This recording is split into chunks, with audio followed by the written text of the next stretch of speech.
The old woman upstairs knows my secret. I am sure of it now. Every Tuesday and Thursday when I come home from work dressed as myself, she watches from her window. Today, she smiled at me. A knowing smile that made my blood turn cold.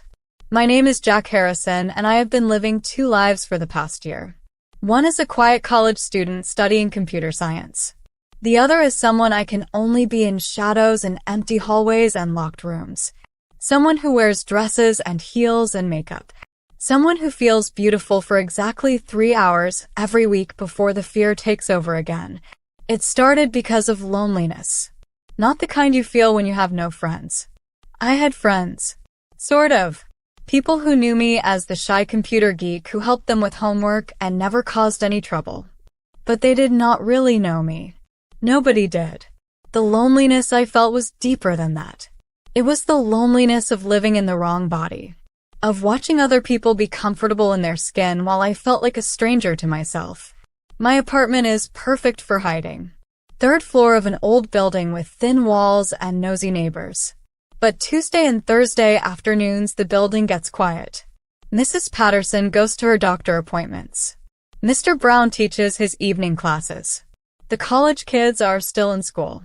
For exactly 3 hours I have the building almost to myself. That is when I become her. I do not have a name for her yet. The girl I turn into when nobody is watching. She is everything I am not. Confident. Beautiful. Graceful. It takes me 45 minutes to transform completely. First the shower with special soap that makes my skin soft. Then careful shaving of every bit of hair below my neck. The moisturizer that smells like vanilla. The panty I bought online and hide in a shoebox under my bed. The makeup takes the longest. I taught myself from YouTube videos. How to cover imperfections. How to make my eyes look bigger and my lips fuller. How to contour my cheekbones. In the right light with the right makeup, I look like a completely different person. Then comes the dress. I only have 3, but they are perfect. A black one that hugs my body and makes me feel powerful. A blue one with tiny flowers that makes me feel sweet and innocent. A red one that makes me feel dangerous in the best possible way. The heels are the hardest part. 3-inch black pumps I bought 2 sizes too big, so my feet would fit. Walking in them took weeks of practice, but now I can glide across my apartment floor like I was born wearing them. For those 3 hours every week I live completely.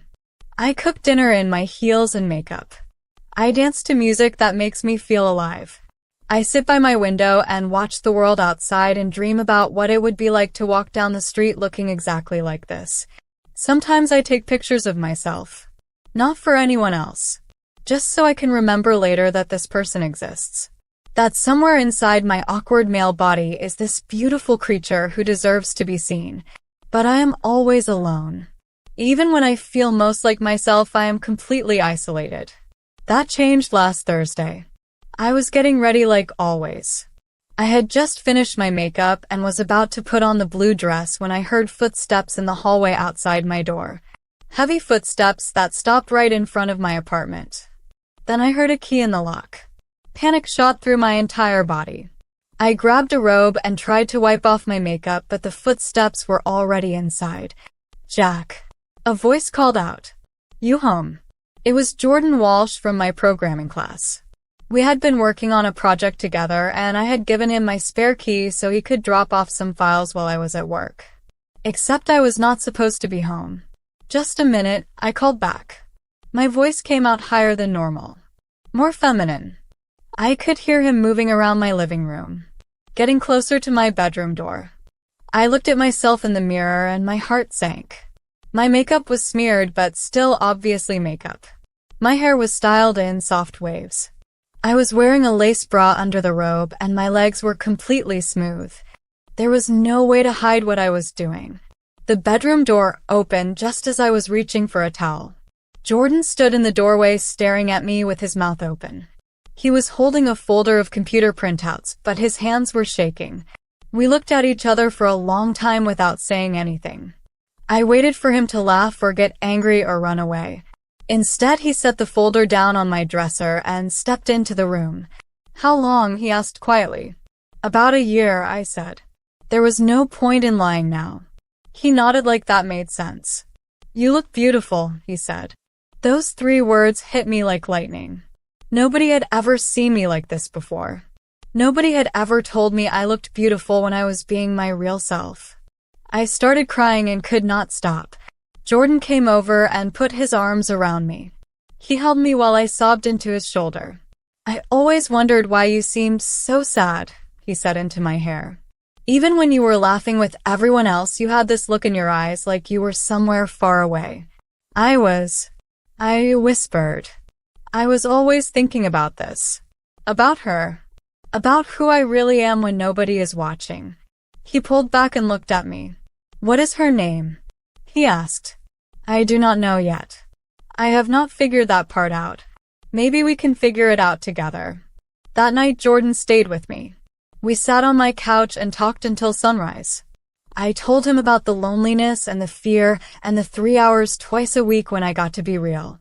He told me about growing up in a family that expected him to be perfect at everything. I think I have been attracted to you for months, he said as the sun was coming up. But I could not figure out why. You are not like the other guys I have dated. You are softer. More emotional. You have dated guys before? I asked. A few. In high school mostly. But I never told anyone here because I was not sure what I wanted. He reached over and took my hand. I want to get to know both sides of you, he said. The guy who helps everyone with their computer problems. And this beautiful person who hides in her apartment because she is afraid of what the world will think. You really think I am beautiful like this? I think you are beautiful both ways.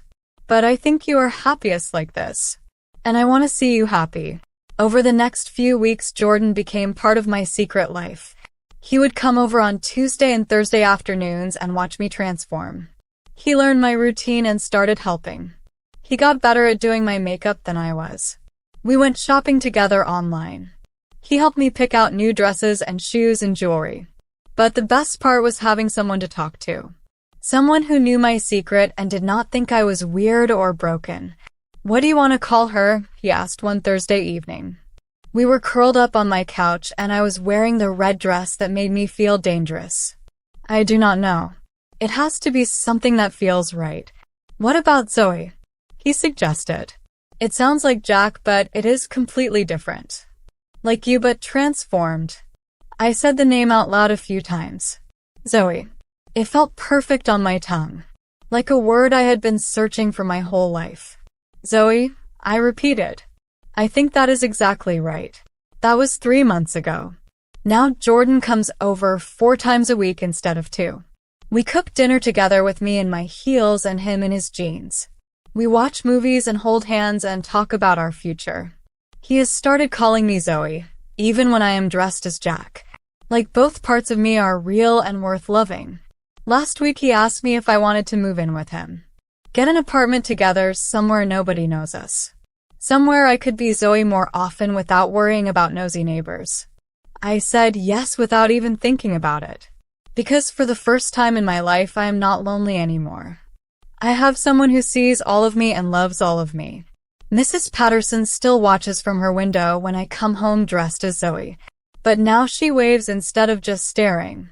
Yesterday she left a note under my door that said, "You look lovely, dear. I hope you are happy." I am happy. For the first time in years I am genuinely happy. Not just during those 3 hours twice a week, but all the time. Because I finally found someone who thinks the person I really am is worth knowing. The secret life of a lonely femboy turned out to be not so secret after all. And definitely not so lonely.